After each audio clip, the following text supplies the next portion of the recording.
नमस्कार students. Career makers coaching centre के YouTube channel में आप सभी का स्वागत है। टाइम टू टाइम बेटा हम आपके लिए नई नई वीडियोस लाते रहते हैं और इन वीडियोस का हमारा जो मकसद है लाने का वो ये है कि आप सभी बच्चे एक अपना जो कोर्स है जो आप लोगों को वीडियोस के माध्यम से मिल जाए और आप अच्छी तरह उसको प्रिपेयर कर लें और एग्जाम में जो भी दिक्कत परेशानियां आती हैं उसको आप रिजॉल्व कर लें। तो यही हमारा मकसद है कि ज्यादा से ज्यादा बच्चों तक ये हमारी वीडियोस पहुंचे, हमारे द्वारा बनाए गए जो कोर्स हैं अलग अलग सब्जेक्ट के वो पहुंचे। अगर आप लोगों को हमारे द्वारा बनाई गई वीडियोस पसंद आती हैं तो हमारे चैनल को लाइक कीजिए, शेयर कीजिए, सब्सक्राइब कीजिए और बेल आइकन ऑल पे प्रेस कीजिए ताकि जो भी वीडियोस हम लोग नई नई बनाए उसका अलर्ट आप तक पहुंच सके। जो हमारे टॉपिक्स हैं लाइव क्लासेसों की जो रिकॉर्डिंग है वो डाली जा रही है जिसमें अलग अलग टीचरों के माध्यम से आपको पढ़ाया जा रहा है, चाहे वो इंग्लिश वाले सर हों, चाहे वो जीके के, ज्योग्राफी के, पॉलिटी के, हिस्ट्री के, इकोनॉमिक्स के, साइंस के, कोई भी सर हो या हो मैथ के सर या रीजनिंग के सर, इनके द्वारा ये वीडियोस लाइव क्लास की डाली जा रही हैं। तो बच्चों इन्हीं क्लास का आप आनंद लीजिए और इन टॉपिक्स को आप अच्छी तरीके से पढ़िए ताकि आप लोगों के एग्जाम में जो भी क्वेश्चन आता है आप उसको जल्दी से अटेम्प्ट कर लें। तो चलिए स्टूडेंट चलते हैं क्लास के ऊपर। सभी अच्छी तरीके से तैयार करेंगे और नोट्स को प्रिपेयर करेंगे। अभी तक हमने डिस्कस किया बेरोजगारी के प्रकार।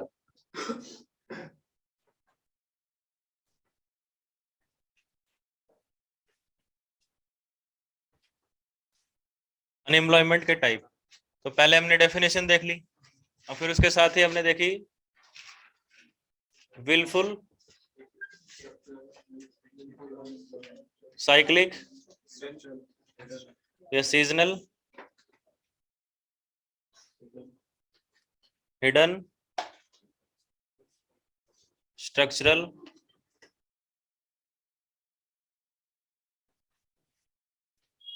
ये सारी अनएम्प्लॉयमेंट देखी हमने।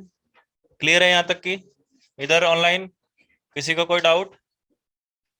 तो इसको हम करेंगे अपने टॉपिक पर। जब अनएम्प्लॉयमेंट का टॉपिक आएगा तब मैं एक बार और ब्रीफ से बता दूंगा शॉर्ट में। बाकी कॉन्सेप्ट तो मैंने आपको क्लियर कर ही दिया। नाम से इनके बस नीचे साइड में कहीं लिख लीजिए, आपको याद रहेगा।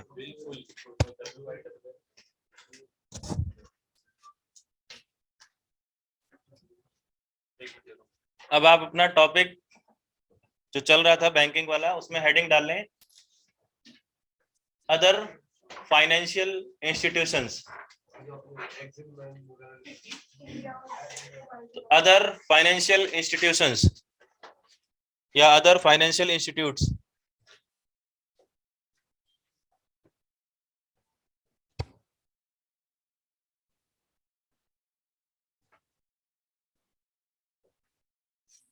आज का जो हमारा टॉपिक है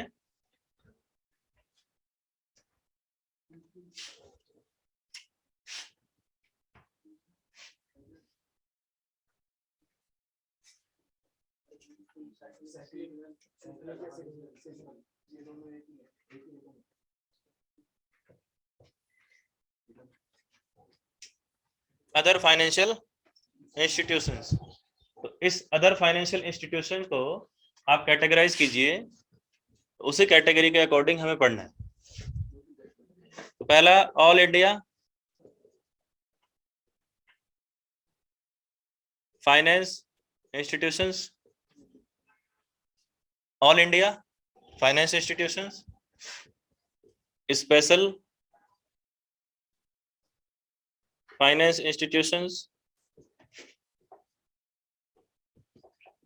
refinance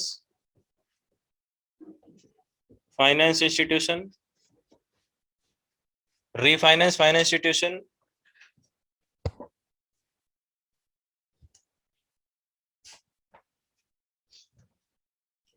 investment financed institutions and state financed institutions.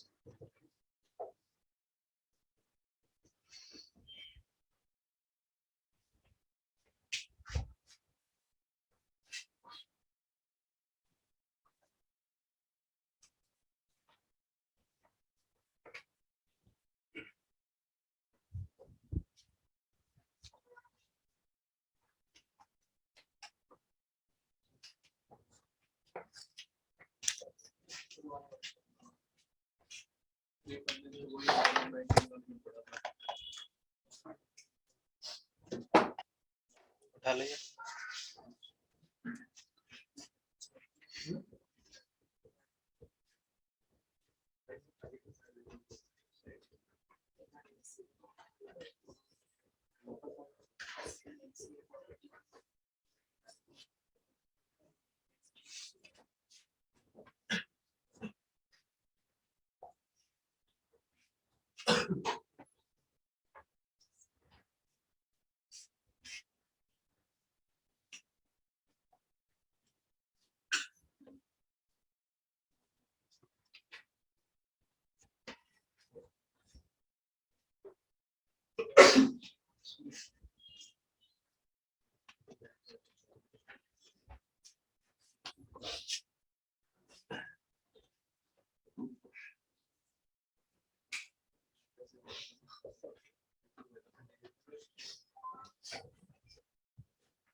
Chart को कैटेगराइज कर लीजिए जल्दी से।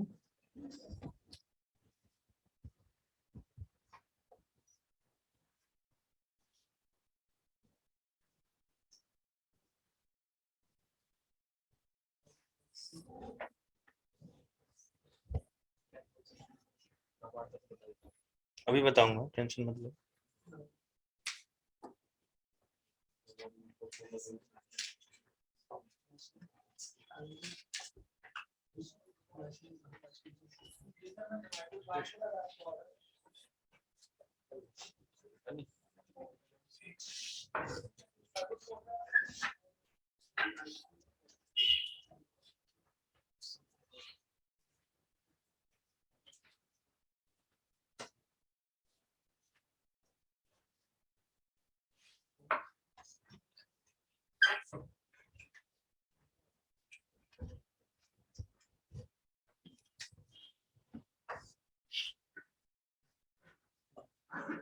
बना लिया सबने?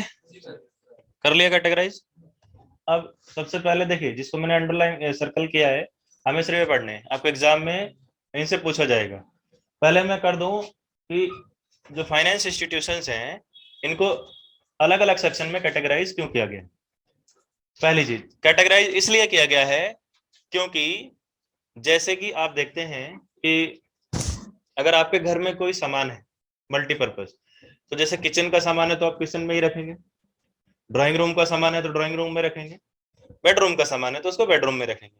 तो उसी हिसाब से जो फाइनेंशियल इंस्टीट्यूट्स हैं, उनको उनके काम के हिसाब से और उनके जो टर्म्स एंड कंडीशन है अकॉर्डिंगली उनको अलग अलग कैटेगरी में रखा गया। जैसे all India finance institute, all India का मतलब है पूरे देश के लिए। जो पूरे देश में फाइनेंसिंग का काम होगा, पूरे देश की परमिशन है। जैसे अब आप देखते हैं ट्रक चलते हैं, एक होता है ऑल इंडिया परमिट जिसे नेशनल परमिट बोलते हैं, और एक होता है स्टेट परमिट। उसी तरीके से जो है यहाँ पर ये ऑल इंडिया परमिट वाले, यानी पूरे देश में किसी भी इंडस्ट्री के लिए, किसी भी इंस्टीट्यूट के लिए जिसको फाइनेंस की रिक्वायरमेंट है, ये फाइनेंस कर सकते हैं। ऐसे ही ये स्पेशल फाइनेंस इंस्टीट्यूशन है। स्पेशल का मतलब ये पर्टिकुलरली किसी स्पेशल काम के लिए है। जैसे एक्सिम बैंक, एक्सिम का मतलब है एक्सपोर्ट एंड इंपोर्ट बैंक, यानी जो एक्सपोर्ट और इंपोर्ट के फील्ड में लगी हुई कंपनीज हैं, उनको फाइनेंस करने के लिए bank. Indian finance corporation, finance corporation of India, Indian finance corporation and finance corporation of India अलग अलग है दोनों। तो इसी तरीके से फाइनेंस करने के लिए है स्पेशल, पर्टिकुलरली किसी एक स्पेशलाइज्ड एजेंसी को फाइनेंस करेगी। रीफाइनेंस का मतलब मैं बता ही चुका हूं, ठीक है। तो हमारे इसमें रीफाइनेंस में जैसे देखिए हमने बैंकिंग वाले में आरबीआई को तो पढ़ ही लिया था, अब ये स्पेशल वाले में आ गया आपका एनएचबी और नाबार्ड। नाबार्ड के बारे में हम डिस्कस कर चुके हैं। अब एनएचबी क्या है? National housing bank.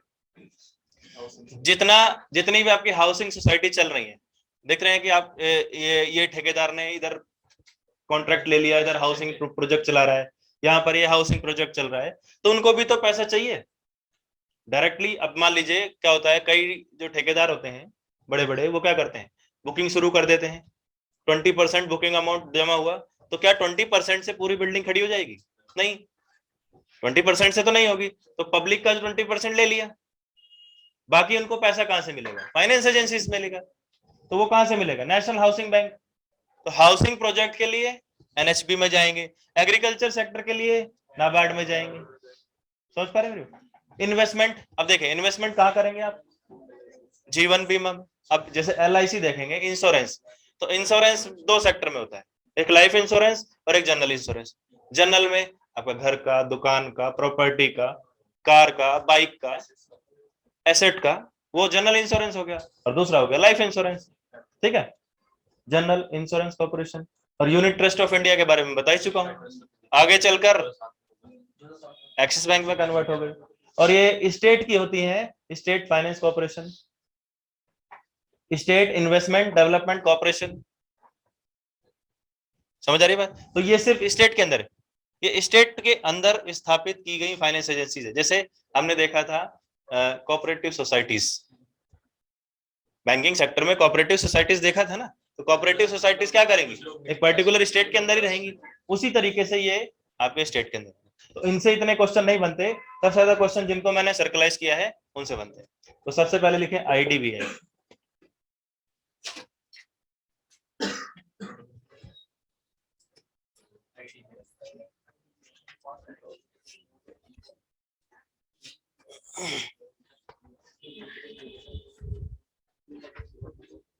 अच्छा, यूटीआई की स्थापना कब हुई थी? कौन बताएगा?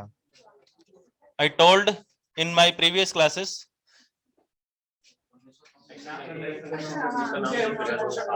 आवाज नहीं, मुस्कान क्या रिपीट करना है?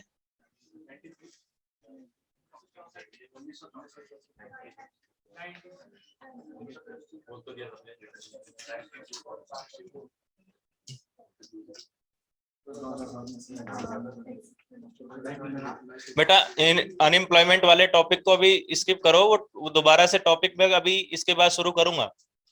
फाइनेंशियल इंस्टीट्यूट्स होने के बाद दोबारा से अनएम्प्लॉयमेंट होगा तब वहां कर लेंगे, ठीक है। अभी आपने जितना टेक किया है उतने से आप काम चला लीजिए। ऐसा नहीं है कि मैं नहीं बताऊंगा, वहां भी बताऊंगा जब टॉपिक चलेगा। तो हाँ, मैंने क्या पूछा था? यूटीआई की स्थापना कब हुई? तो देखिए अब हम बात कर रहे हैं आईडीबीआई की। तो आईडीबीआई की पहले तो फुल फॉर्म पता होनी चाहिए, इंडस्ट्रियल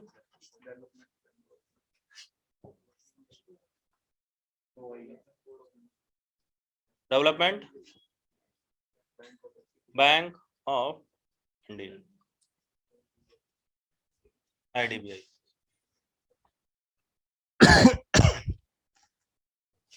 अब देखिए हम पढ़ रहे हैं कौन सी एजेंसीज?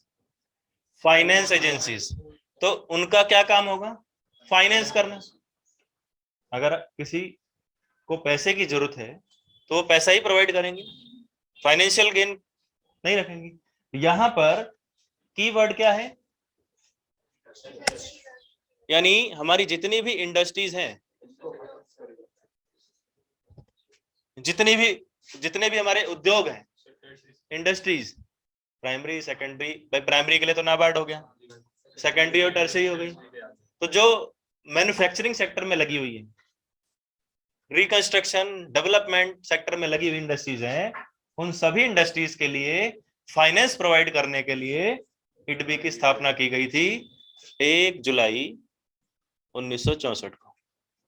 मैंने इसलिए पूछा कि यूटीआई की स्थापना कब हुई। यूटीआई को ऐसे लिंक करके याद करोगे भाई, यूटीआई भी 1964 में और ये भी 1964 में। किसकी? इसमें भी डेट याद मत रखो, सिर्फ 1964 याद रखो, सफिशिएंट रहेगा। ठीक है, तो आईडीबीआई का क्या काम है? इंडस्ट्रीज को लोन देना। अब जब हम इंडस्ट्रीज को कैटेगराइज करते हैं, अभी मैं आगे इंडस्ट्रीज वाला भी सेक्शन कराऊंगा, तो इंडस्ट्रीज को कैटेगराइज करते हैं तो पहला आता है मेजर इंडस्ट्रीज, दूसरा आता है माइनर इंडस्ट्रीज।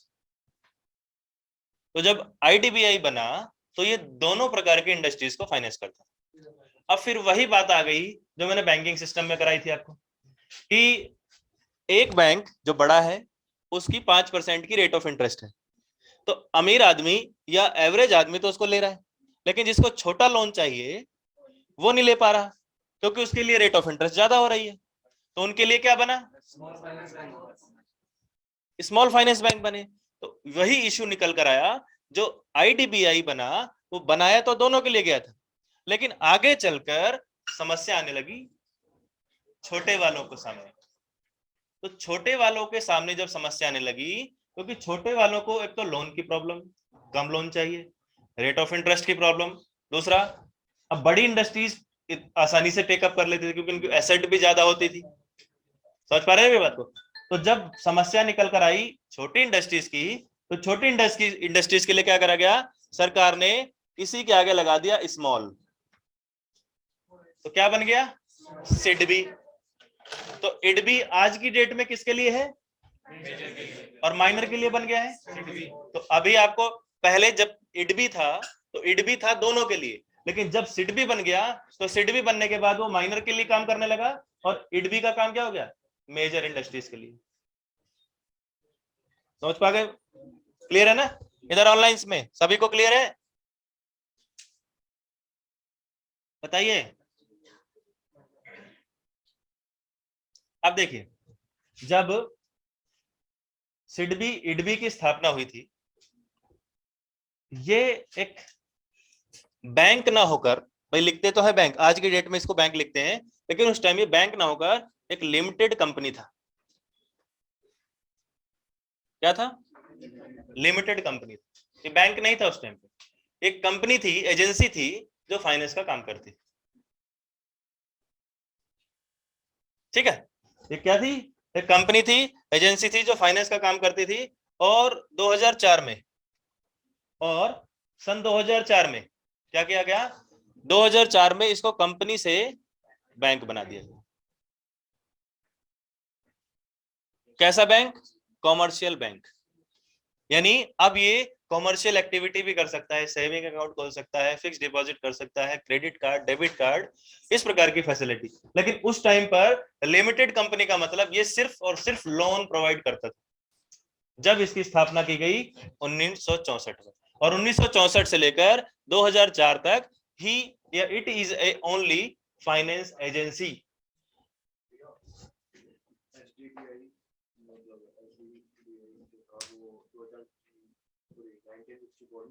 नहीं नहीं, अभी बताऊंगा ना, इसके बाद सिडबी का नंबर आएगा।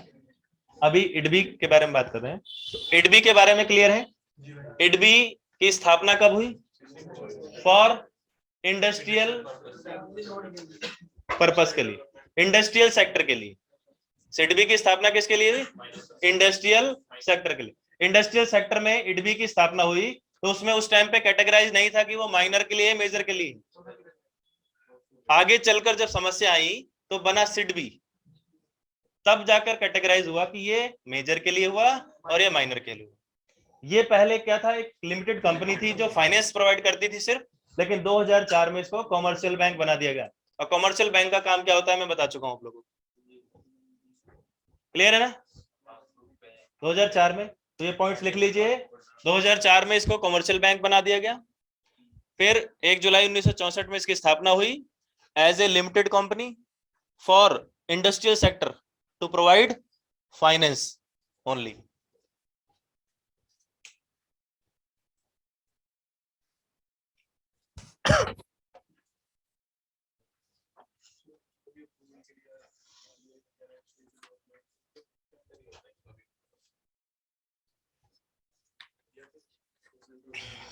बेटा पहले देखो हमने कैटेगरी क्या बनाई थी, इडबी कौन सी कैटेगरी में?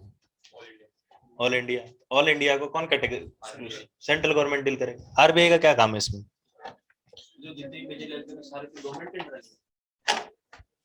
ऑल इंडिया इंस्टीट्यूट्स का मतलब ही क्या है? गवर्नमेंट अंडरटेकिंग है ना। लेकिन जब, ध्यान से सुनिए, जब ये कॉमर्शियल बैंक बनेगा तो किसकी अंडरटेकिंग हो जाएगी? आरबीआई की हो जाएगी। तो हमें कॉमन सेंस देखना है ना कि जब ये कॉमर्शियल बैंक बना तभी अंडरटेकिंग हो गया, आरबीआई के अंडर में आ गया। लेकिन उससे पहले सेंट्रल गवर्नमेंट की, गवर्नमेंट ऑफ इंडिया के अंडरटेकिंग के तौर पर काम कर रहा है तो अभी भी गवर्नमेंट ऑफ इंडिया का ही कंट्रीब्यूशन। भाई आरबीआई किसका बैंक है?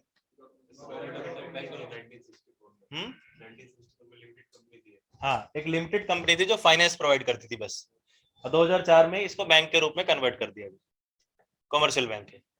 ठीक है, अब लिखें SIDBI number 2।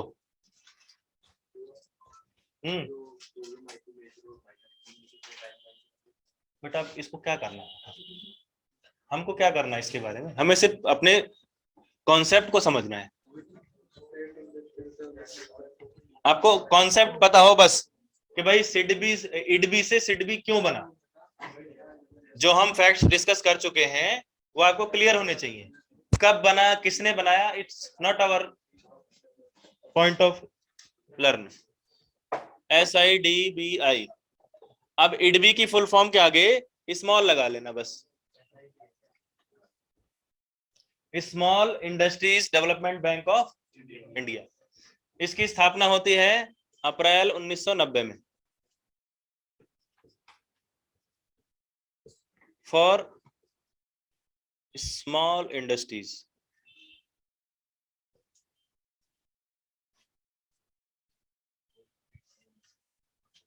For small industries to provide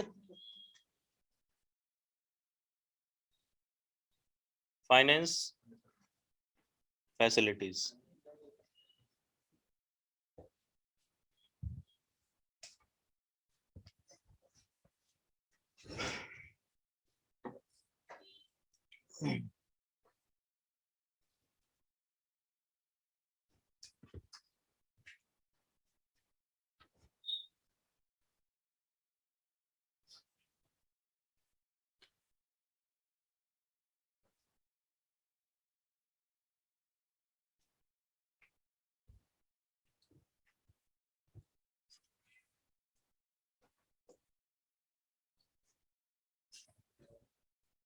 number लिखे नेक्स्ट, ICICI।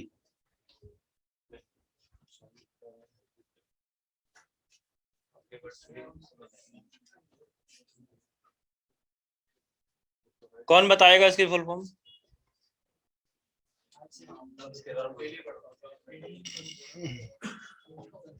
फिर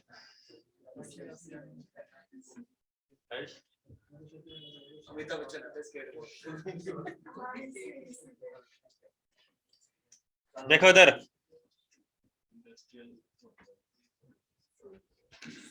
अच्छा ऑल इंडिया फाइनेंस इंस्टीट्यूट्स पढ़ रहे हैं तो उसमें अभी हमने इडबी देखा और सिडबी देखा। तो इडबी और सिडबी किसके लिए थे? इंडस्ट्रीज के लिए। ये भी इंडस्ट्रीज के लिए ही खोला गया था। तो देखिए इंडस्ट्रियल क्रेडिट, तो पहले में आया credit,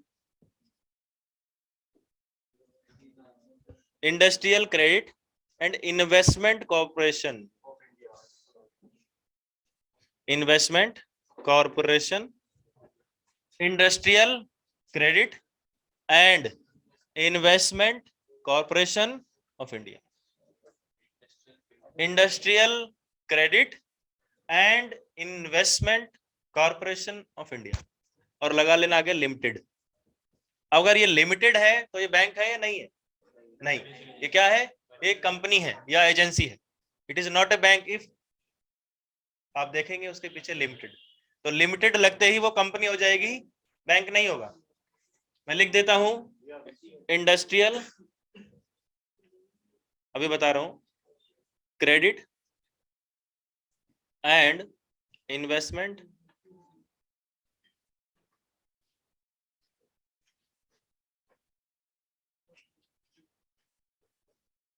corporation of India limited. अब देखिए, आईसीआईसीआई की स्थापना एक एजेंसी और एक कंपनी के रूप में की गई। कब की गई?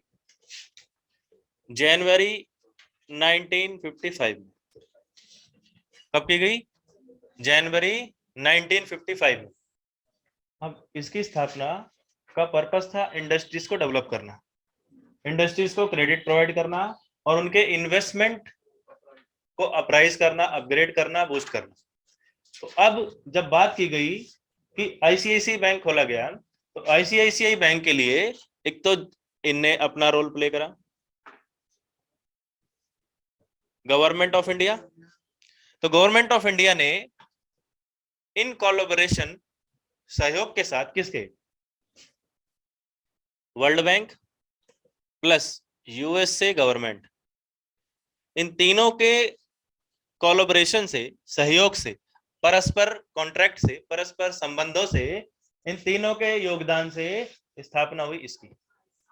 कब? As a limited company. क्या काम करने के लिए? इंडस्ट्रियल सेक्टर के लिए क्रेडिट और इन्वेस्टमेंट के सेक्टर को ध्यान रखना, प्रमोट करना, सपोर्ट करना। तो ये पॉइंट लिख लीजिए। पहला, इस्टेब्लिशमेंट जनवरी 1955 में, और इन तीनों के सहयोग से, परस्पर, internal collaboration of government of India, World Bank and USA government, इन तीनों के सहयोग से आईसीआईसीआई बैंक की स्थापना की गई और आईसीआईसीआई कंपनी लिमिटेड की स्थापना की गई। फिर वही बाद में इसको बैंक में कन्वर्ट कर दिया गया, बाद में ये बैंक बन गया। अब आईसीआईसीआई बैंक देखते हैं आप लोग, देखते हैं ना? तो बाद में ये कॉमर्शियल बैंक बन गया। तो बाद में कब बना? 2002 में। 2002 में ये बैंक में कन्वर्ट हो गया, कॉमर्शियल बैंक।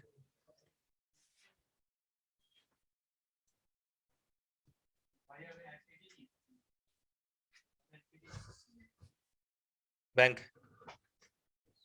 Commercial bank. तुम्हारा खाता नहीं खुलता ऐसे बैंक में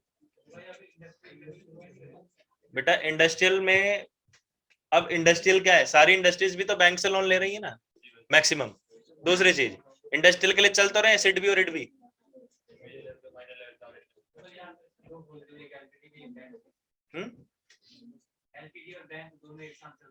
नहीं नहीं नहीं, अगर एलटीडी चल रहा है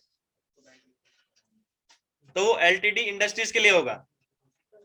लेकिन अब एक बात बताओ, एक हलवाई ने समोसे की दुकान खोली तो कंपलसरी है कि वो समोसा ही बेचे, ब्रेड भी बेच सकता है। समझ में आ रही है मेरी बात? तो पर्टिकुलरली समोसे की दुकान से उसने इनॉग्रेशन की थी, लेकिन आगे चलकर वो मिठाई भी बेचने लगा।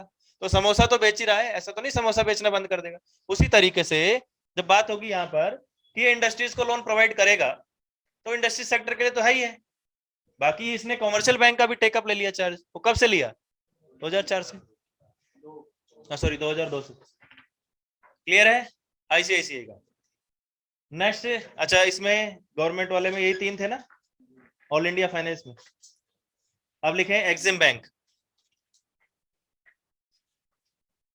Exim.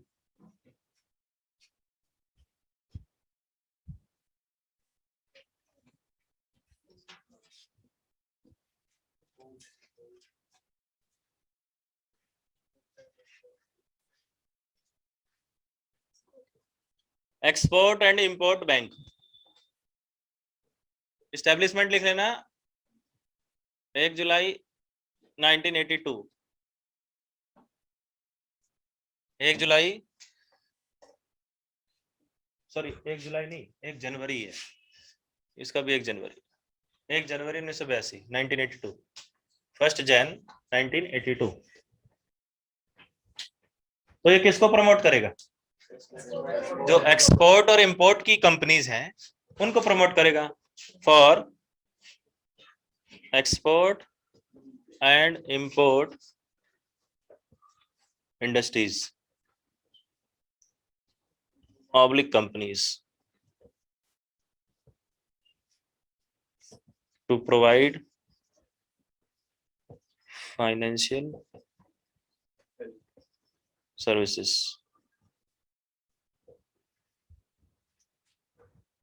For export and import industries and companies to provide financial services, वित्तीय सेवाएं जो उनको चाहिए, चाहे फाइनेंस है, चाहे लोन है, चाहे क्रेडिट है, वो सब प्रोवाइड करने के लिए किया जाता है। अच्छा, अब देखिए जब हम आगे पढ़ेंगे इसी इंपोर्ट एक्सपोर्ट से, तो हम पढ़ेंगे बीओपी, हमारा एक टॉपिक रहेगा छोटा सा, बैलेंस ऑफ पेमेंट, मैंने डिस्कस किया था आपसे, ठीक है। अच्छा, एक्सपोर्ट और इंपोर्ट,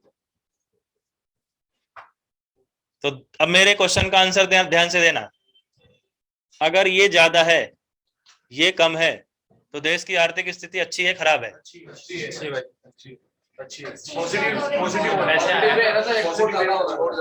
और अगर वाइस वर्सा हो जाए तो किस पर इफेक्ट दिखेगा? जीडीपी पर इफेक्ट दिखेगा। तो यही चीजें आपको समझनी है बस। अगर आपको जीडीपी वाला फैक्टर कॉन्सेप्ट याद है तो ये ऑलरेडी सब क्लियर हो जाएगा इन ए सिंपल वे, और बाकी मैं एग्जांपल दे ही दूंगा, आपको क्लियर हो जाएंगे। एग्जांपल झोला छापे रहेंगे, टेंशन मत लो, मैं बड़े बड़े एग्जांपल देके आपको नहीं पढ़ाना चाहता, ठीक है। जॉन कीन्स, एस स्मिथ नहीं बनाना मुझे, ठीक है। यहीं पे सिर्फ एसएससी यूपीएससी तक पास हो जाओ, वही बहुत है। हेड कांस्टेबल, हाँ हेड कांस्टेबल भी अच्छा है, क्या बुराई है, मैं भी तो कर ही रहा हूँ, क्या करें, मजबूरी है। चलिए, for export and import industries, ठीक है, एग्जिम बैंक हो गया।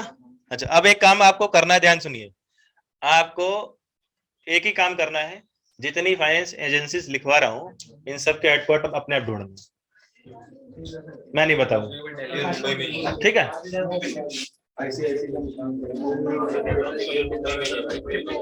क्योंकि एक जनरल एग्जांपल मैं आपको दूं कि अगर मैं आपसे कहूं कि उस पर्टिकुलर जगह पर आपको जाना है, ऐसे जाओ, ऐसे जाओ, ऐसे जाओ, वहां से जाओ, तो आप बहुत मुश्किल से पहुंचोगे।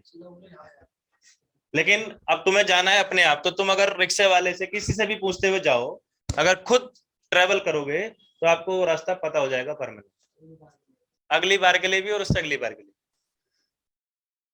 फिर नहीं पूछोगे यार यहाँ मैंने, और तुम्हें ये भी याद रहेगा कि आपने इस लोकेशन पर, जैसे इस लोकेशन पर पहुंचोगे तो आप याद रहेगा कि यहाँ बीडीपी रहा था आदमी, मैंने उससे पूछा था, ये भी याद रहेगा। तो ये फैक्ट है। एक चीज और ध्यान रखना, आप क्लास में, अपने घर पर, लाइब्रेरी में कितने ही क्वेश्चन याद कर लो, भूल जाओगे, लेकिन एग्जाम हॉल में बैठकर जो क्वेश्चन आ गया एक बार और आपसे नहीं हुआ तो वो नहीं भूलोगे, उस क्वेश्चन को याद रखोगे। जो अगर आपने कर दिया उसको भूल जाओगे, लेकिन जो नहीं हुआ वो कहीं भी देख लोगे उसको तुरंत, यार ये उस पेपर में आया था और ये मेरे से नहीं हुआ था, और वही क्वेश्चन दिमाग में घूमता रहेगा। क्यों? क्योंकि उस टाइम पर आपका, हमारे पास दो दिमाग होते हैं, छोटा बड़ा नहीं, conscious and subconscious mind, conscious and subconscious mind. तो हमारे दिमाग में, जैसे कि रैम और रोम में क्या अंतर है बताओ? गधे, फुल फॉर्म नहीं पूछी, रैम में एडिट कर सकते हैं, रोम में नहीं कर सकते। नहीं, रैम जो है वो रीसेट वाली और वो दूसरी वाली को प्रॉपर रहती है, परमानेंट है, और मतलब इसमें फाइल, जैसे अगर लाइट चली गई तो कोई भी काम कर रहे हैं तो फाइल भूल जाएगी, और उसमें नहीं, जैसे फोटोज वगैरह। अब ध्यान से देखिए, आप अपनी लाइफ में या आप अपने डे टू डे बेसिस पर जो भी चीज, इधर आप अपने डे टू डे बेसिस पे जो भी काम करते हैं वो सब रैम में होता है, आपके ब्रेन के रैम वाले पार्ट में होता है। यहां से निकले, बाहर जाते ही सब भूल गए, क्योंकि रैम में होता है। लाइट चली गई, जैसा कि भाई बता रहे हैं, तो ये टेम्परेरी स्टोरेज डिवाइस है, इसे कहते हैं कॉन्शियस माइंड। कौन सा माइंड? Conscious mind. ब्रेन के अंदर रैम क्या है?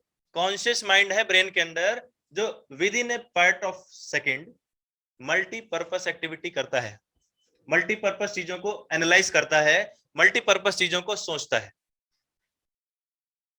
और पीपीटी के अकॉर्डिंग ही, पार्ट पर टाइम के अकॉर्डिंग ही वो फ्लक्चुएट होता है। तो हमें 2 मिनट बाद क्या याद रहेगा क्या नहीं, डिपेंड्स ऑफ रैम। लेकिन जो आपको परमानेंट याद रहे, जैसे आपका नाम क्या है, फादर नेम क्या है, मोबाइल नंबर क्या है, एड्रेस क्या है, कोई पूछता है फटाक से निकलता है ना, तो वो कहाँ है आपका, रोम में। इसको बोलते हैं सब कॉन्शियस माइंड। तो आपको अपनी चीजें यहां रखनी है, यहां रखोगे कोई फायदा नहीं, 1 साल नहीं, 10 साल नहीं, 50 साल पढ़ लो, कोई फायदा नहीं होगा अगर डाटा यहाँ रहेगा तो डाटा ले जाओ यहाँ पर। और डाटा यहाँ पर ले जाने का मतलब है करत करत अभ्यास ते जड़मति हो तो सुजान, है ना, आगे समझ जाओगे अपने कि खुद करोगे तो ऋषि आवत जाते सिर पर पड़त निशान। तो जब आप बार बार चीजों को याद करोगे या एक बार सिंसियरली याद कर लोगे तो आपका डाटा चला जाएगा आपके सब कॉन्शियस माइंड में। और अगर सब कॉन्शियस माइंड में चला गया तो चिता पर लेटे लेटे भी जीके के क्वेश्चन याद आएंगे। समझ आई बात? तो ये चीज ध्यान रखना, नहीं तो यहां पर क्या गजनी रजनी सजनी सब बने रहोगे यहीं पर, ठीक है, लॉन्ग टर्म मेमोरी लॉस हो जाओगे यहीं पर, आगे की बात ही नहीं। तो आगे की चीजें यहाँ पर आपकी लाइफ में जो इंसिडेंट हैपन हो चुके होते हैं तो वो सबकॉन्शियस माइंड में चले जाते हैं आपके, आप उनको नहीं बोलोगे, बेशक आप कितनी बड़ी उम्र में चले जाओ, आपका एक एक्सीडेंट हो गया तो आपको हमेशा याद रहेगा, क्यों, क्योंकि आप उसको फेस कर चुके हो, तो आपने उसको सीरियसली टेकअप किया है। तो आप किसी भी चीज को सीरियसली टेकअप कर रहे हैं तो वो जाएगा आपके रोम में। तो चीजों को ले जाओ रोम में, रैम में मत रखो। ये टेम्परेरी स्टोरेज डिवाइस, ये परमानेंट स्टोरेज डिवाइस। कंप्यूटर में क्वेश्चन पूछा जाता है रीड ओनली मेमोरी रैंडम, वो नहीं पूछता कोई भी। Temporary storage device, permanent storage, तो उसी हिसाब से आपका दिमाग काम करता है। तो टेम्परेरी मत रखो। कितनी टाइप है रैम की,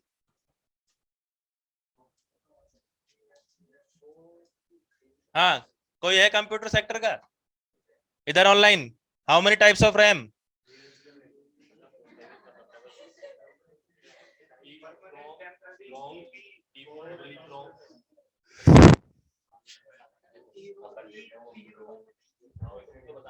चलिए इधर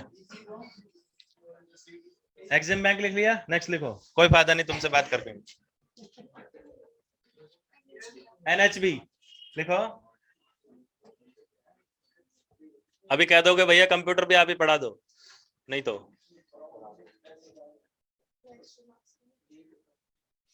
national housing bank,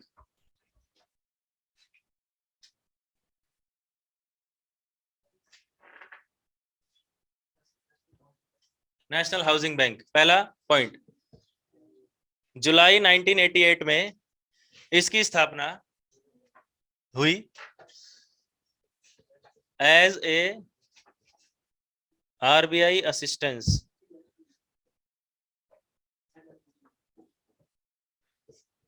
to provide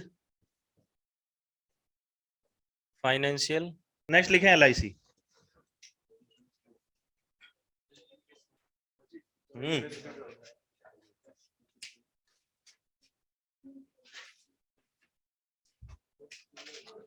बेटा हाउसिंग NHB में क्या है, NHB में इस्टेब्लिशमेंट लिखा दिया आपको, as a RBI assistant, RBI का काम भी फाइनेंस करना है, वो भी रिफाइनेंस एजेंसी है।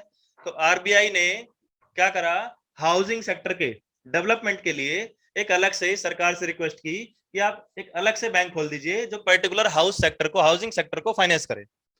मेरे पास वर्कलोड हो रहा है ज्यादा, तो आप हाउसिंग सेक्टर के डेवलपमेंट के लिए उनको फाइनेंस लोन प्रोवाइड करने के लिए एक अलग से आप उनको दे दीजिए।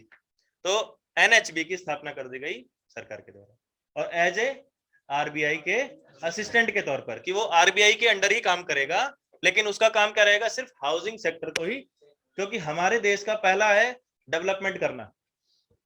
तो डेवलपमेंट कैसे होगा, अब स्कीम चल रहा है ना, सबको पक्का घर, बिजली, पानी, तो डेवलपमेंट सेक्टर तो वो क्या करेगा, सरकारी एजेंसीज को भी डेवलप करेगा, प्राइवेट एजेंसीज को भी डेवलप करेगा।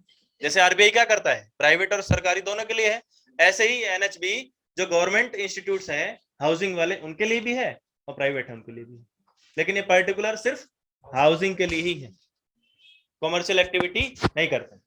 अब अगला है LIC। तो देखिए फुल फॉर्म तो सभी को पता होगी, लाइफ इंश्योरेंस कॉर्पोरेशन। तो देखिए इसमें एक शब्द है इंश्योरेंस,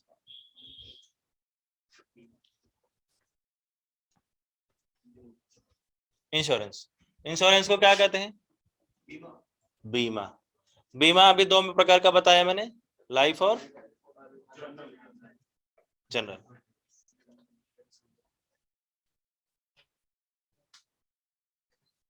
ठीक है, अभी लिखिए मत, सिर्फ ध्यान से सुनिए। भारत में बैंकिंग सिस्टम को, भारत में बैंकिंग व्यवस्था को, सर्विसेज को कौन लेकर आया? कौन लेकर आया? ब्रिटिश लेकर आए। अकॉर्डिंगली ही, ध्यान से सुनिए, इधर ध्यान से सुनिए, अकॉर्डिंगली भारत में बीमा सेक्टर को भी ब्रिटिश लेकर आए।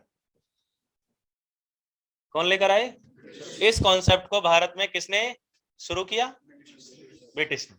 अब जब बात आती है ब्रिटिश इसको लेकर आए, तो भारत में पहला इंश्योरेंस सेक्टर का जो भी कंपनी खुली थी वो कौन सी थी? तो 1818 में कहां खुली थी? कलकत्ता में। 1818 में कहां खुली थी? कलकत्ता में। उसका नाम था ब्रिटिश ओरिएंटल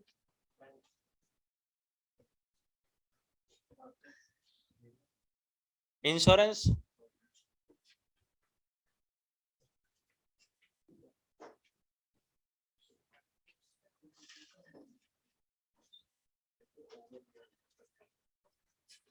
कॉर्पोरेशन। सबसे पहले किसने भारत में इंश्योरेंस कंपनी खोली? कहां पर? British oriental insurance corporation. मेरा प्रश्न, कलकत्ता की स्थापना किसने की? ब्रिटिश ने की थी, किसने की? नाम बताना। अब ये मत कहना कि नाम में क्या रखा है, भावनाओं को समझो। ठीक है, तो बताओ जल्दी। हाँ भाई, इधर नीचे मुंडे करने से काम नहीं चलेगा, इधर ऑनलाइन में। कलकत्ता एस्टैब्लिश बाय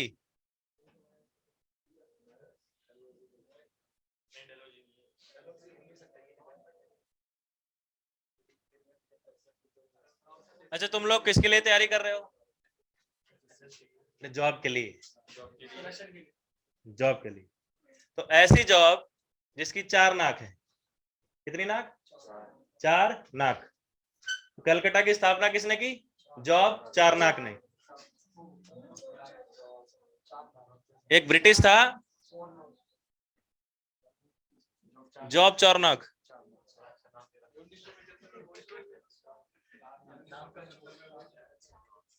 उन्नीस सौ 75 कहां घुस रहे हो भाई? 1975 कहां गया? आजाद तो 1947 में हो गया, तुम 1975 में कलकत्ता की स्थापना कैसे कराओगे? अब ध्यान सुनिए, कलकत्ता की स्थापना किसने करी? अब देखिए, छोटी सी कहानी करा देता हूं, बाकी हिस्ट्री अगर मेरे को मिली तो मैं कहानी के थ्रू ही याद करा दूंगा। कि एक बार क्या हुआ कि औरंगजेब का शासन चल रहा था। अब औरंगजेब के बारे में पता ही है ना, थंगाबली, है ना? तो औरंगजेब थंगाबली था, तो ब्रिटिशर्स ने उससे पंगा ले लिया। ब्रिटिशर्स ने पंगा ले लिया। पंगा ले लिया तो पंगा लेने के बाद मुर्शिदाबाद बिहार वाले क्षेत्र से ब्रिटिशर्स को औरंगजेब ने खदेड़ दिया। अब औरंगजेब जब पीछे लगा हुआ है किनके? ब्रिटिशर्स के। तो कुछ ब्रिटिशर्स जान बचाते हुए पहुंचे बिल्कुल आज की डेट में जो सुंदरबन का डेल्टा है, बंगाल का क्षेत्र है, वहां पहुंचे। अब कैसे पहुंचे? इधर देखिए, ये आ रही है गंगा नदी, Uttarakhand, UP, Bihar, Jharkhand and West Bengal. West Bengal में ये बन गई हुगली और उधर चली गई बांग्लादेश में पद्मा के नाम से। तो ये लोग यहां से भागे बिहार वाले रीजन से, और इस नदी किनारे किनारे हुगली गुली करते करते ये हुआ कि भाई समुद्र तट से जहाज पकड़ के निकल लेंगे। लेकिन उनको एक छुपने की जगह मिल गई इन्हीं एरिया में, यहाँ पर नदी के किनारे बहुत जंगल थे, जंगलों में जाकर छुप गए। अब क्या हुआ, जब जंगलों में जाकर छुपे तो ये हुगली नदी बहुत सारा कीचड़ गाद होता है ना, मड बोलते हैं जिसको, तो मिट्टी, वो मिट्टी लाकर यहाँ जमा कर रही थी, क्योंकि यहाँ डेल्टा बन रहा है ऐसे। तो इन्होंने क्या करा, इसी जगह पर जंगलों को काटकर एक छोटा सा अपने लिए रहने का ठिकाना बना लिया। वो ठिकाना धीरे धीरे धीरे धीरे डेवलप होता गया, और वही ठिकाना आगे चलकर तो कलकत्ता कौन सी नदी के किनारे बसा हुआ है? हुगली नदी के किनारे। किसने बसाया? ब्रिटिशर्स ने, जिसका नाम था जॉब चार्टर। समझ आई बात? भारत की पहली राजधानी कलकत्ता बनी। आरबीआई पहले कहाँ था? सुप्रीम कोर्ट पहले कहाँ था? भारत की राजधानी क्या थी? कलकत्ता। ये सब शिफ्ट होकर कहाँ गया? और आरबीआई कहाँ चला गया? ठीक है, अब बताओ, मैं बैंक से करते करते वहां पहुंच गया ना। तो क्या है, मेरी हार्ड डिस्क फुल है। तो अगर तुम्हारी हार्ड डिस्क फुल रहेगी तो तुम जाना था जापान, पहुंच गए चीन वाली बात होगी। समझ आ गई बात? तो ऐसा नहीं है कि इकोनॉमी में हिस्ट्री नहीं पढ़ सकते। जैसे कि मैंने अभी एक बात बताई कि अगर आप जा रहे हो, आपने किसी बीड़ी पीते हुए व्यक्ति से पूछा कि भाई साहब ये पता कहाँ है, तो 4 दिन बाद अगर उसी रास्ते से गए तो आपको वो पते के साथ साथ वो व्यक्ति भी दिखाई देगा वहां पर कि यहाँ पर एक आदमी खड़ा था और मैंने उससे ये पूछा था, उसने कहा कि भाई साहब इधर जाना है। एज ए सिंबॉलिक इमेज आपको दिखाई देगी। तो ऐसे ही जब मेरे दिमाग में कलकत्ता का नाम आता है तो कलकत्ता के जितने क्वेश्चन है एक्स वाई जेड वो सब घूमने लगते हैं आसपास। तो वही है स्पेशलाइज्ड लर्निंग। तो आपको वही काम करना है। अगर आपके सामने लाइफ वर्ड आता है तो लाइफ के जितने भी एस्पेक्ट्स आपके आ रहे हैं सामने वो आपके दिमाग में घूमने लगने चाहिए, जैसे सूर्य के चारों ओर सभी ग्रह घूम रहे हैं। समझ आ रही बात? उसमें से आपको जो क्वेश्चन चाहिए रखो, बाकी हटा दो। हमारा माइंड, अब देखिए, एज पर रिसर्च आपको पता है कि एक जो नॉर्मल व्यक्ति है अपने दिमाग का 5 से 6% यूज करता है। कितना? जो साइंटिस्ट है वो 9 से 10% यूज करते हैं। तो मैक्सिमम 10% दिमाग यूज हो रहा है, 90% कहाँ है? अब साइंटिस्ट आप देखते हैं कि पागल हो जाते हैं काम करते करते, उनकी रिसर्च थ्योरी चलती रहती है। तो हमसे पढ़े लिखे तो साइंटिस्ट ही है ना। तो जब वो 10% रहे हैं, हम 4-5, अब हम लोग अभी कहाँ है? हम लोग मतलब अभी आप लोग कहाँ है मैं बता देता हूँ, ध्यान से देखिए। ये है क्रस्ट, इधर देखो, क्रस्ट मतलब सरफेस, और ये है पाताल लोक। तो अभी आप लोग यही घूम रहे हो। अभी आपको यहां आना है क्रस्ट पर, सरफेस पर, और सरफेस पर आके ऊपर मिलेगी जॉब। पाताल में जॉब नहीं है। कहाँ है जॉब? क्रस्ट पर है। तो पहले पाताल से क्रस्ट पे पहुंचोगे। क्रस्ट में सबसे ज्यादा कौन सी गैस उपस्थित है? कौन सा सब्सटेंस उपस्थित है?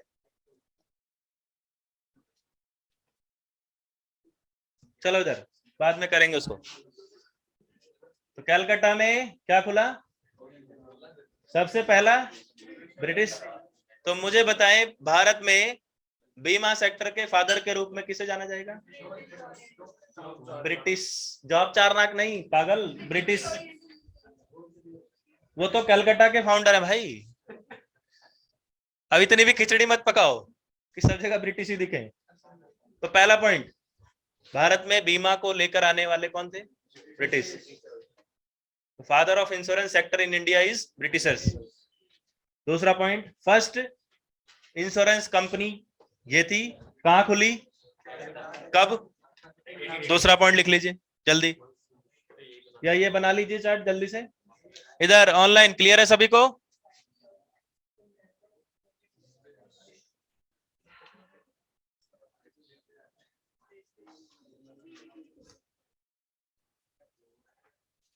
अब एक बात बताएं, इसको मैं ब्रिटिश ओरिएंटल कह लूं या कलकत्ता ओरिएंटल कह लूं? बातें की क्योंकि है तो कलकत्ता में ही। ठीक है, तो अगर गलती से कलकत्ता ओरिएंटल इंश्योरेंस कंपनी आ जाए, कॉर्पोरेशन आ जाए, तो ये मत करना कि नहीं वो तो ब्रिटिश ही थी। ठीक है ना? तो अपना थोड़ा सेंस यूज कर लेना। नेक्स्ट पॉइंट लिखे। अब देखिए क्या हुआ 1956 में। 1956 में जब भारत आजाद हो गया, संविधान लागू हो गया, सब चीज हो गई system, first 5 year plan almost complete होने जा रहा था। फर्स्ट 5 ईयर प्लान कब से कब तक चला? 56 तक। ऑलमोस्ट कंप्लीट होने जा रहा था 51 to 56। First 5 year plan was for primary sector यानी एग्रीकल्चर सेक्टर, और second 5 year plan was for industrial sector. तो अब बात हुई कि जब इंडस्ट्रीज को हम आगे प्रमोट करने जा रहे हैं तो उनकी सुविधा और उनकी सुरक्षा का भी तो जिम्मा हमारा है। तो अगर कोई इंडस्ट्री खुलेगी तो उसकी इंश्योरेंस, उसका बीमा, उसकी सुरक्षा की जिम्मेदारी करने वाला भी तो कोई होना चाहिए। एक एजेंसी होनी चाहिए जो उनके जान माल नुकसान को ध्यान रखे। देन अकॉर्डिंगली ही 1956 में ही LIC की स्थापना कर दी गई भारत सरकार के द्वारा, क्योंकि second year 5 year plan was proposed for the development of industrial sector. तो इंडस्ट्रीज की सुरक्षा, सेफ्टी को ध्यान में रखते हुए भारत सरकार ने 5 करोड़ रुपए लगाकर LIC की स्थापना कर दी, Life Insurance Corporation of India limited.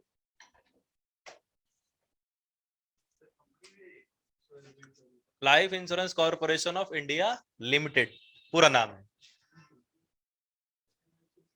बेटा। जब मैं लिमिटेड बोल रहा हूं तो वो कंपनी ही है।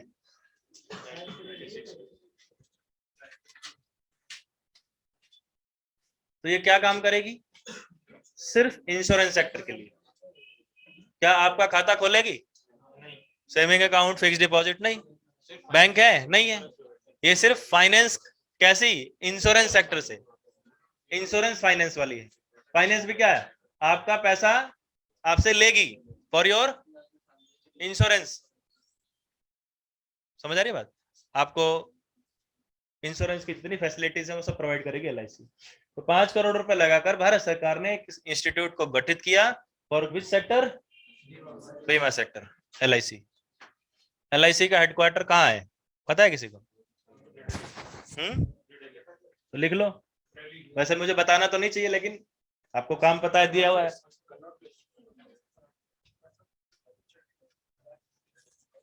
अब देखिए, आवाज नहीं।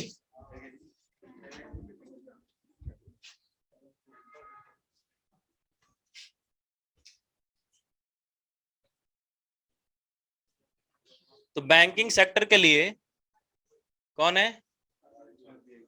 ये कौन है? रेगुलेटरी अथॉरिटी है। कौन से सेक्टर के लिए? बैंकिंग सेक्टर के लिए। अब बात आ रही है कौन से सेक्टर की? इंश्योरेंस सेक्टर की भी कोई ना कोई रेगुलेटरी अथॉरिटी होगी, होगी या नहीं होगी? तो इंश्योरेंस सेक्टर की रेगुलेटरी अथॉरिटी है IRDA। तो इसी में नीचे नेक्स्ट पॉइंट लिख लीजिए, IRDA is the regulatory authority of insurance sector. IRDA regulatory authority of insurance sector. देखिए इसके नाम में लिखा है insurance regulatory and development authority. Insurance regulatory and development authority. इसकी स्थापना हुई थी अप्रैल 2000 में।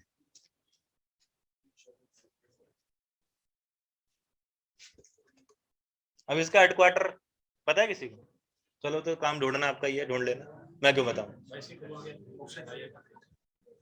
Insurance regulatory and development authority.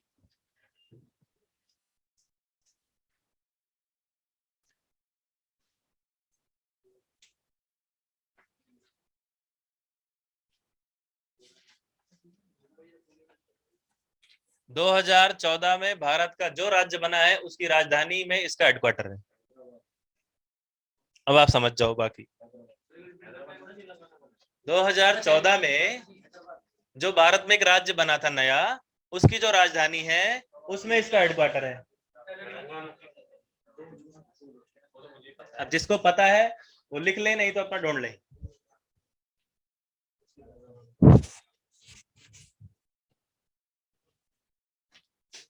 कि कौन सा राज्य बना था 2014 में? उसकी राजधानी क्या है? फिर इतना क्यों सोच रहे हो? लिख लो, इसका हेडक्वार्टर हैदराबाद में।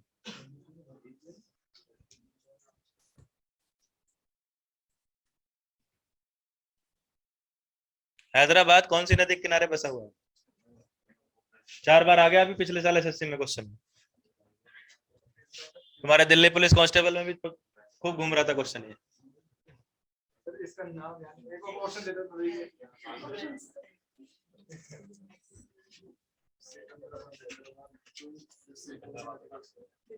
मदर की सिस्टर को क्या बोलते हैं? क्या बोलते हैं? मौसी। तो इसी नदी के किनारे है हैदराबाद। ठीक है, याद रखना, मदर की सिस्टर मौसी यानी मूसी रिवर के किनारे है हैदराबाद। हैदराबाद की स्थापना किसने की थी? हाँ, ये भी पूछेंगे क्या? हाँ, तो वही तो पूछा रहा हूं मैं, वही तो पूछ रहा हूँ, बनाया किसने था, स्थापना किसने की थी, बता किसने की थी?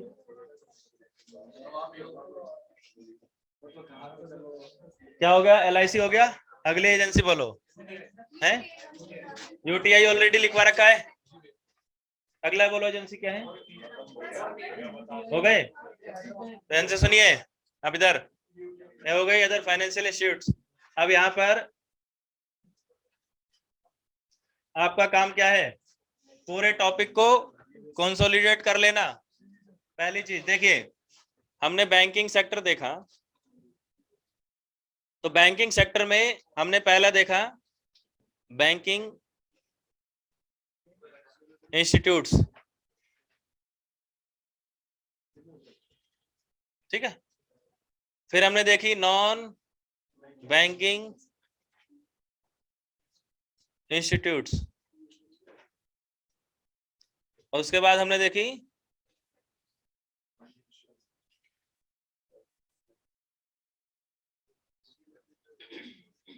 Financial institutes. अब ये पूरे टॉपिक को कंसोलिडेट आप करना। बैंकिंग वाले में जितने बैंक लिखवाए हैं, बैंक के टर्म्स लिखवाए हैं, सेंट्रल बैंक लिखवाया है, उसके काम फंक्शनरीज लिखवाई हैं, उसके द्वारा रिलीज की जाने वाली रेट्स, कंट्रोलिंग रेट्स, जो हमने टॉपिक डिस्कस किया था वो। नॉन बैंकिंग हमने फाइनेंशियल इंस्टीट्यूट देखे थे, और फिर आप देख लिए हमने फाइनेंशियल इंस्टीट्यूट देख ली। तो ये आपका पूरा टॉपिक कंप्लीट हो गया बैंकिंग का। क्लियर है? इधर किसी को कोई डाउट?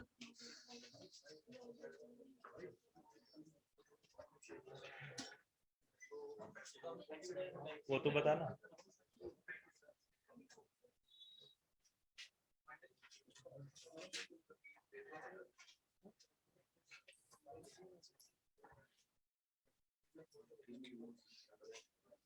किसी को डाउट अभी तक के डिस्कशन में?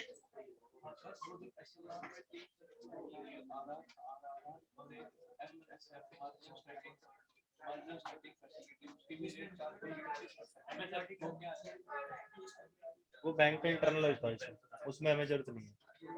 हमें सेपरेट बात कर रहे हो ना, उसकी हमें जरूरत नहीं। किसी को कोई डाउट?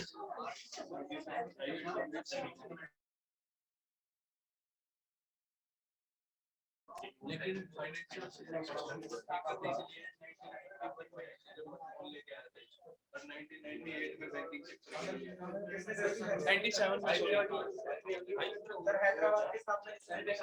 वो तुम बताओ ना किसने की थी? बस शांति। अब इधर ध्यान से सुन लीजिए।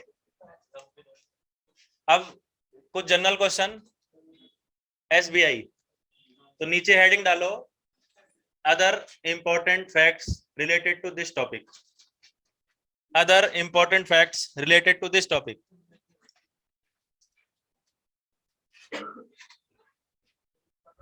Other important facts related to this topic, जो जनरल क्वेश्चन है एग्जाम में रैंडमली पूछ लिए जाते हैं।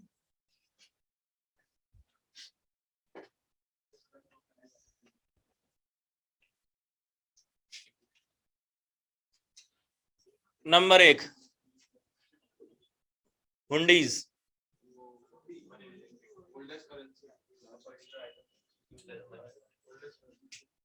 तो लिख लीजिए इसमें भारत की सबसे प्राचीन मुद्रा, ओल्डेस्ट करेंसी ऑफ इंडिया, हुंडी।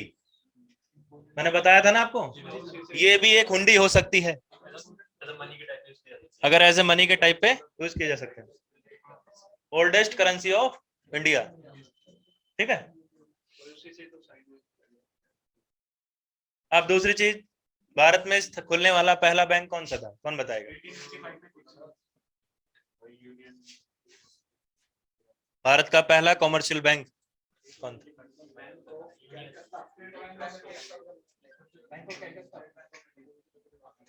इधर किसी को पता हो तो?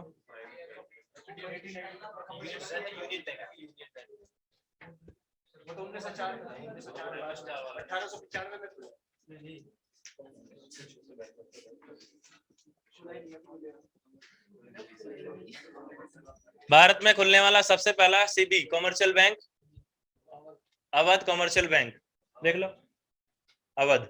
अवध पता नहीं किसे कहते थे?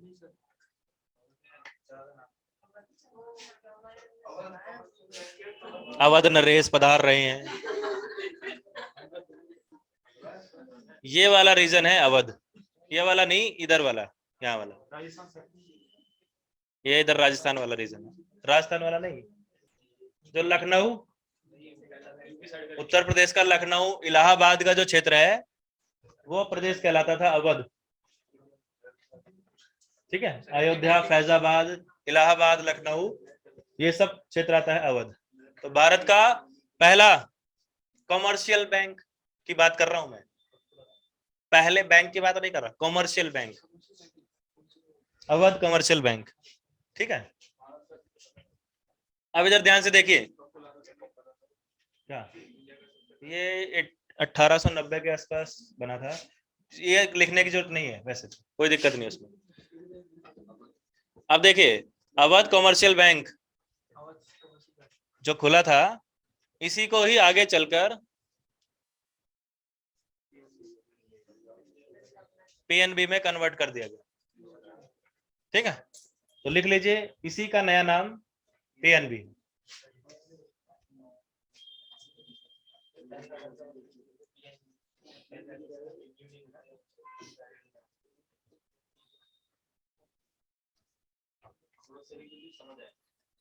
ब्रिटिश काल के दौरान, नेक्स्ट पॉइंट आपको लिखना है क्या, जो मैं अभी बता रहा हूं वो नहीं लिखना, जो यहां लिखूंगा वो लिखना है।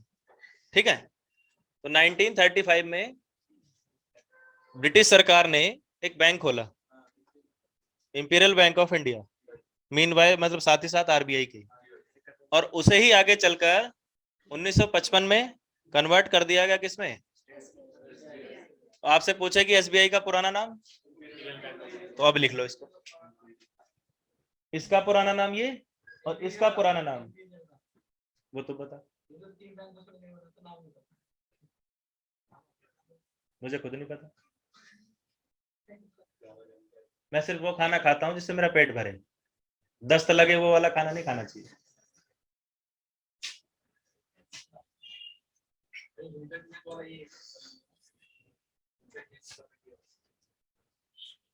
खाने को तो जहर भी खाया जा सकता है, क्या खाते हैं? वही चीज है ना कि हमें काम की चीजें ही देखनी है, अननेसेसरी चीजों पर टाइम वेस्ट नहीं करना। अब एक बच्चे से पूछा ये क्वेश्चन बता दो, कह रहा भैया आपने तो ये मेरे से पूछ लिया, मैं आपसे क्वेश्चन पूछूं? मैंने की पूछ भाई। कह रहा पबजी की फुल फॉर्म क्या है? अब मैं उसको क्या बोलूं, है ना, मुझे पता ही नहीं तो मैं क्यों बोलूं?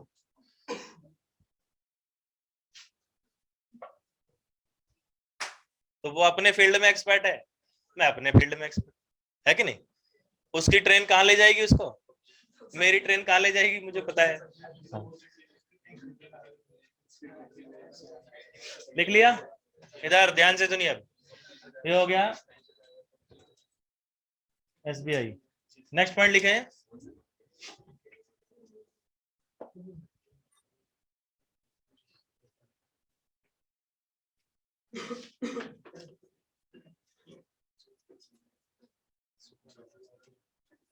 उन्नीस जुलाई 1969 को, 14 जुलाई 1969 को, ओ सॉरी 19 जुलाई 1969 को, 19 जुलाई 1969 को हमारे देश के 14 जो बड़े बैंक थे उनका नेशनलाइजेशन किया गया।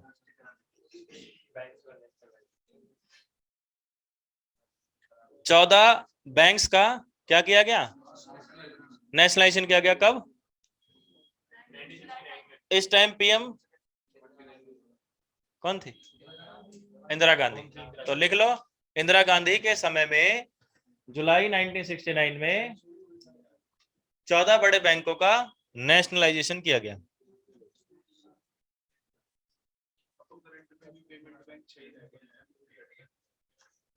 अब हटाते रहो जोड़ते रहो, ये चलेगा। मैंने देखा ही नहीं अभी। बाकी तो है, बाकी यही है सर, नरसिम्हा कमेटी वाला। आपने जो आरजेडी कमेटी होती है ना, आरआरबी के लिए, उसके लिए नरसिम्हा कमेटी है। आरआरबी में दिखाई नहीं देता। दिखाएगा ही नहीं ना, मैं बता रहा हूँ उसको क्या बताया मैंने। सर आरबीआई का 1949 हाँ, आरबीआई का नेशनलाइजेशन 1949। अब क्वेश्चन बुला दिया ना, देखो। नेक्स्ट पॉइंट लिखे हैं।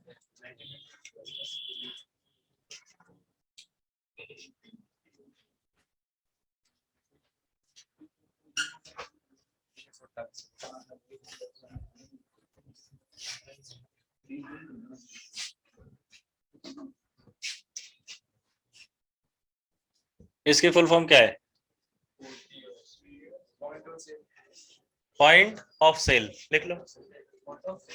पॉइंट ऑफ सेल, इसकी फुल फॉर्म।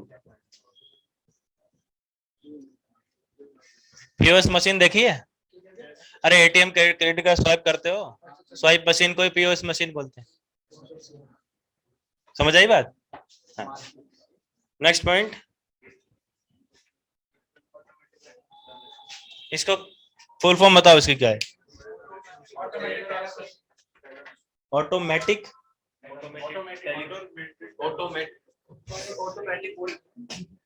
अच्छा, ऑटोमेटिक है या ऑटोमेटेड है? ऑटोमेटिक टेलर मशीन है। मैटिक या मैटेड?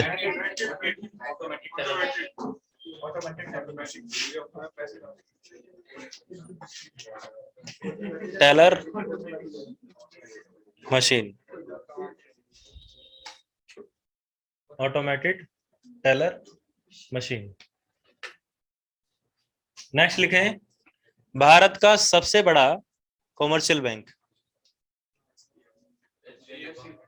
भारत का सबसे बड़ा कॉमर्शियल बैंक एसबीआई। भारत का सबसे बड़ा कॉमर्शियल बैंक एसबीआई। भारत का सबसे बड़ा private commercial bank HDFC. Bharat का सबसे बड़ा प्राइवेट कॉमर्शियल बैंक।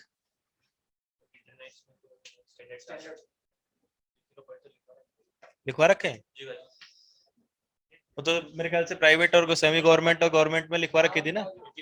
ठीक है, कोई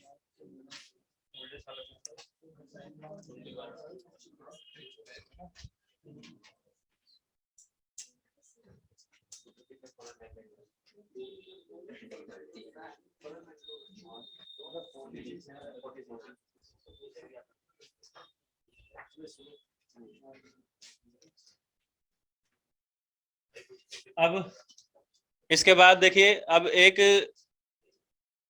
एजेंसी बचती है, वो है सेबी। तो उसको जब हम स्टॉक मार्केट पढ़ेंगे तब मैं इसके बारे में आपको बता दूंगा। जब हम स्टॉक मार्केट पढ़ेंगे तब, क्योंकि आपको अभी ध्यान से देखिए, अभी हमें नेक्स्ट जो हमारा है वो इन्फ्लेशन है, मुद्रास्फीति पढ़ेंगे।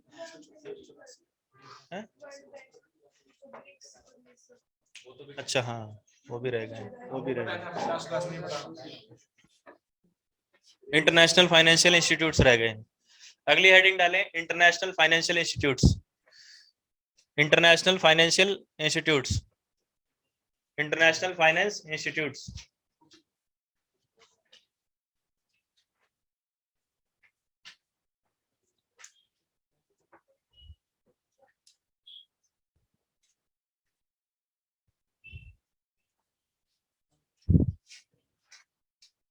Number 1 ADB,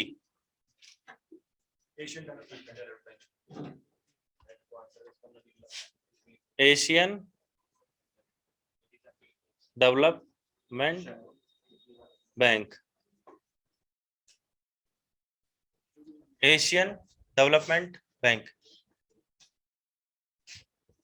for Asian countries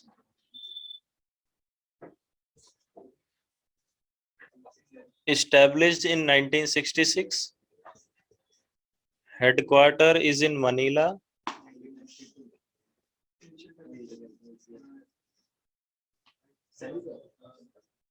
Philippines.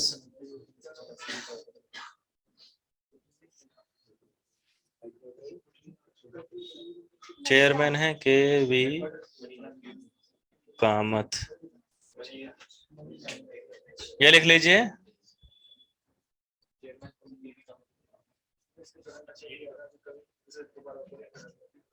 Extension दे दिया है। कर दिया होगा। फाइनेंस एडवाइजर के ग्रुप में से अपॉइंट किया गया ये साफ कहाँ पर?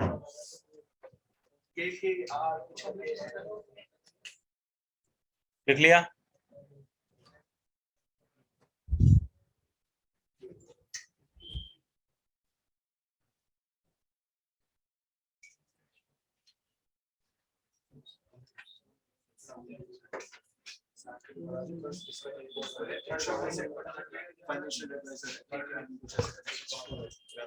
मनीला फिलीपींस, ये हेडक्वार्टर।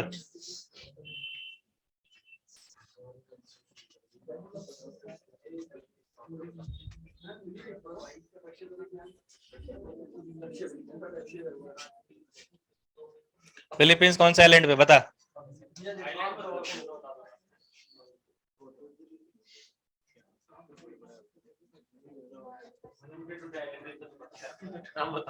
World bank.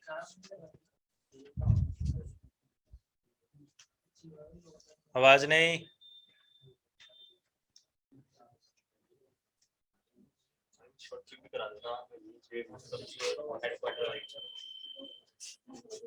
स्थापना 1945 में, हेडक्वार्टर WDC में, वॉशिंगटन DC। वॉशिंगटन DC में है इसका हेडक्वार्टर।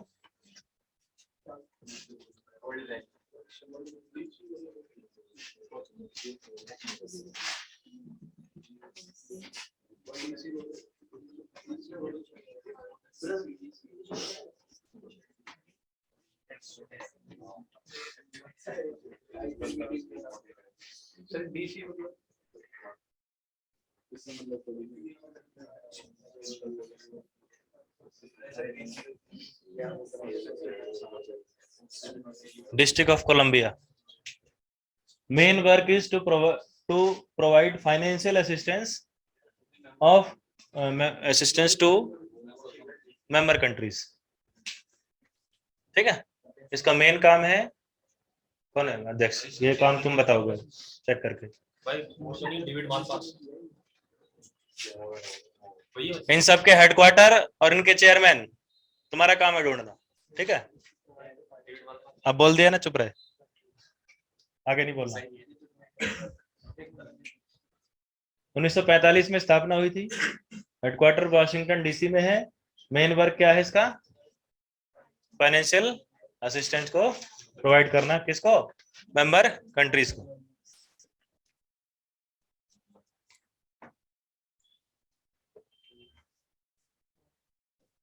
ठीक है, अब जब बात चली गई तो लिख लो डेविड मालपास। उतनी देर से डेविड मालपास हो रहा है।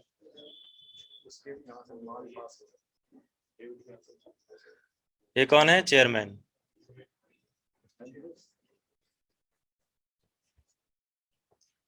अब देखिए वर्ल्ड बैंक क्या करता है, लोन देता है मेंबर कंट्रीज को। ठीक है, तो वर्ल्ड बैंक और IMF,